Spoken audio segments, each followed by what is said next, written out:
करना, दृढ़ी करनी। अब आपने अपने भीतर जब भगवान शिव के प्रति विश्वास को पक्का कर लिया तो भगवान भी तो आपके प्रति कुछ करेगा। प्राण छूटने को तो वो वहीं जहां एक्सीडेंट हुआ था वहीं प्राण छूट जाता, पर आपने जो शंकर को जल चढ़ाया है, जो शिव जी का भजन करा है, शिव महापुराण की कथा सुनी है, वो कहीं ना कहीं तो सामने आकर खड़ी होगी, वो कहीं ना कहीं तो पहुंचेगी।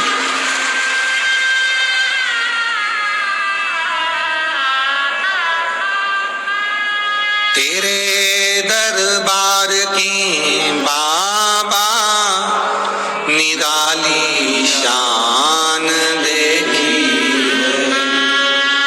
तेरे दरबार की बाबा निराली शान देखी। तुझे देते नहीं देखा पर झोली भरी देखी, तुझे देते नहीं देखा पर झोली भरी देखी। मुख दुनिया मोड़ेगी बाबा तू मुखड़ाना, मुख दुनिया मोड़ेगी बाबा तू मुखड़ाना। मेरी लगी परी तीनों बाबा तू वेना तोड़ी, मैनू लगी परी तीनों बाबा तू वेना। आप जिस लगन से भगवान को रिझाते हो, जिस लगन से आप परमात्मा को रिझा रहे, परमात्मा आपके करीब आता जा रहा है।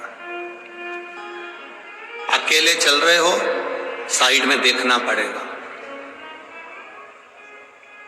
पिता साथ में है, नहीं देखना पड़ेगा। कई लोग कहते हैं हम तो अकेले हैं, हम कहते हैं इसीलिए तो भ्रम है तुम्हारी जिंदगी में कि तुम अकेले हो। तुम्हें छाती ठोक कर कहना चाहिए मैं अकेला नहीं, मेरे साथ मेरा महादेव है। जैसे पिता के हाथ में उंगली पकड़ाते हैं और पिता लेकर जाता है, जिस दिन से मैंने जल चढ़ाना प्रारंभ करा उस दिन से मेरा महादेव मुझे लेकर चलेगा, गिरने नहीं देगा, डूबने नहीं देगा।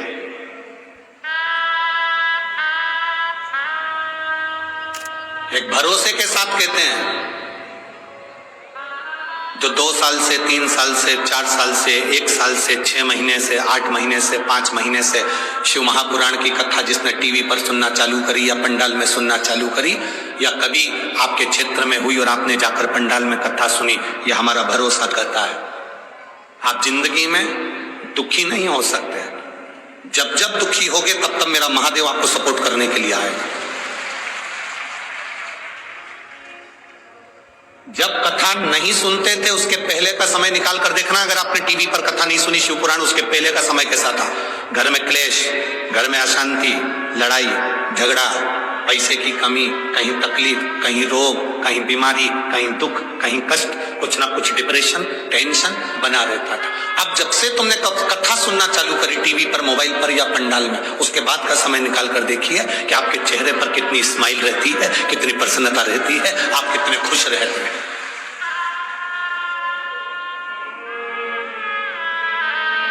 आपके भीतर की प्रसन्नता आपको बताइए।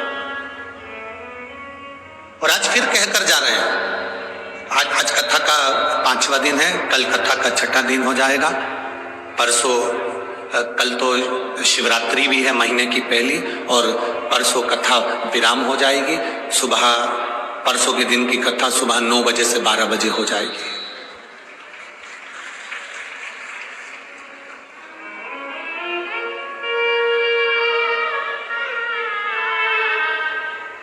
परसों सुबह 9 बजे से 12 बजे तक होगी। विराम का दिन रहेगा। घर के मेहमान जाते हैं तो हमारे घर के बच्चों को 500 रुपए, 200 रुपए, 50 रुपए देकर जाते हैं, टॉफी देकर जाते हैं। महादेव भी जब 7वें दिन की कथा विराम कर कर जाता है तो आपकी झोली में कुछ ना कुछ देकर जरूर जाता है, भंडार भर कर जाता है। भोला जी, और कथा सुनी थी और इस चीज के लिए सुनी थी, मैंने मेरे बच्चे के लिए सुनी थी कि मेरे बेटे के लिए सुनी थी कि मेरे लिए सुनी थी कि मेरे कर्जा मुक्ति के लिए सुनी थी कि मैंने इसके लिए सुनी थी। तारीख लिख के रखना। और फिर वापिस जब आपके क्षेत्र में कभी कथा हो या कभी आप सीहोर आए तो एक पर्चा हमको लिखकर जरूर देना कि मेरे बाबा ने तुम्हारा सुना कि नहीं सुना, श्रवण करा कि नहीं करा।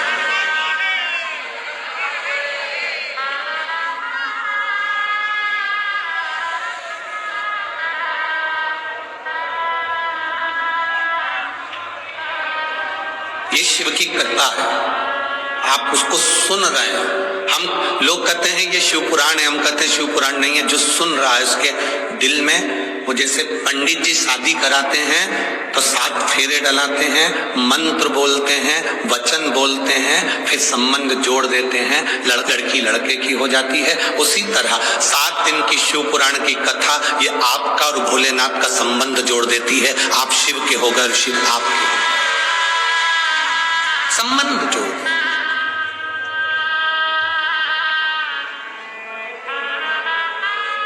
जैसे एक बार कुंदकेश्वर महादेव का नाम लेने पर औषधि काम करना चालू कर देती है, दवाई काम करना चालू कर देती है। कौन से महादेव का? जम के बोलो जरा, जम के। कुंदकेश्वर। तुम दवाइयां ले रहे हो और दवाइयां काम नहीं कर रही तो कुंदकेश्वर महादेव का नाम लेकर उस दवाई को खाना चालू। एक पत्र है,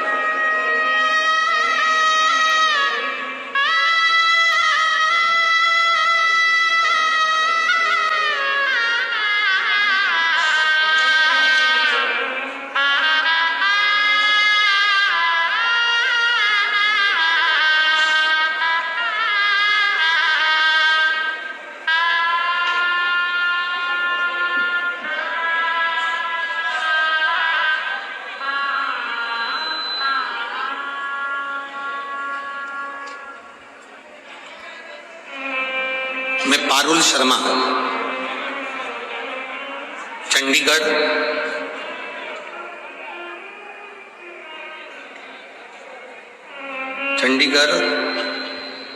चारू लुधियाना से। कहीं बैठी है क्या आप? ही दोनों हाथ हिला देखो। श्री शिवाय, नमस्ते भैया। गुरुदेव, मैं और मेरी बहन आपकी कथा सुनते हैं। मेरे जीजा जी को 2023 में 3री स्टेज का कैंसर से पीड़ित बताया। हमारी मम्मी और हम लॉकडाउन से आपकी कथा श्रवण करते हैं।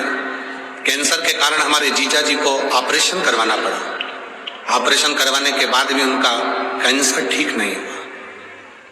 हताश हो गए, तब हम सीहोर गए, वहां से रुद्राक्ष लिया, कंकर शंकर की पूजन करी। दुनिया के लोग कहते हैं गुरुजी हमारे यहाँ रुद्राक्ष मिलता है, यहाँ से ले लो, वहां से ले लो, पर सीहोर के रुद्राक्ष के बराबर कहीं रुद्राक्ष नहीं है। वो रुद्राक्ष नहीं, स्वयं शंकर का एक स्वरूप है।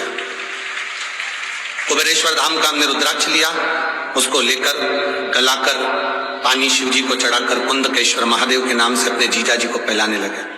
बाबा, डॉक्टर के हिसाब से कैंसर पूरे शरीर में था। जब धीरे धीरे हमने पानी पिलाना चालू करा, उनका शरीर बहुत बेकार हो चुका था। हमने फिर 15 दिन बाद जांच कराई और बाबा की कृपा से उनके शरीर से कैंसर समाप्त हो गया था। हम बाबा को यहाँ प्रणाम करने के लिए आए हैं, बाबा को नमन करने के लिए आए हैं। गुरुदेव, बाबा की बड़ी कृपा है और उनकी दया है। बैठिए बहन, एक बार वापिस हाथ हिला दो। श्री शिवाय, नमस्तुभ्यं। शिव तत्व है। हम आपको भी कहेंगे 12 ज्योतिर्लिंग में कथा सुन लो, चारों धाम में कथा सुन लो, और एक बार कभी सीहोर कुबेरेश्वर धाम पर कथा हो रही हो तो 7 दिन बाबा की कथा वहां बैठकर सुन लो, पूरे तीर्थों का फल आपको प्राप्त हो जाता है। क्योंकि कंकर शंकर की तरह वो कंकर शंकर की भूमि है। वहां का एक एक कंकर तुम चलोगे, एक पत्थर भी उठाओगे और हाथ में रखकर देखोगे तो उसमें शिव नजर आएगा। कुबेरेश्वर धाम की भूमि का यह महत्व है। और वहां से जितने लोग कंकर लेकर आए हो, या कई लोग बैठे होंगे जो कंकर लेकर आए होंगे, वहां से जितने लोग कंकर लेकर आए हो उनको हाथ में उठाकर देखना, धीरे धीरे पूजन करते रहोगे, उसमें शंकर का एक प्रतिबिंब आपको खुद नजर आने लगेगा, उस कंकर में शिव नजर आने लगेगा। कुबेरेश्वर धाम का कंकर शंकर की एक प्रतिबिंबता है, वहां की मूलता है। इसलिए वहां का रुद्राक्ष कोई पैसे से नहीं मिलता। कोई तुमसे यहां पर आकर कह दे पंजाब में भटिंडा में कि ये सीहोर का रुद्राक्ष खरीद लो 200 रुपए में, 500 रुपए में, 300 रुपए में। सीहोर कुबेरेश्वर धाम का रुद्राक्ष तो सीहोर भी नहीं जाता। तुम रेलवे स्टेशन पर उतर जाओ सीहोर के, या बस स्टैंड पर उतर जाओ सीहोर के, या कहीं उतर जाओ, कोई तुमसे कह दे कि हम तो सीहोर के निवासी हैं, हमारे पास तो सीहोर का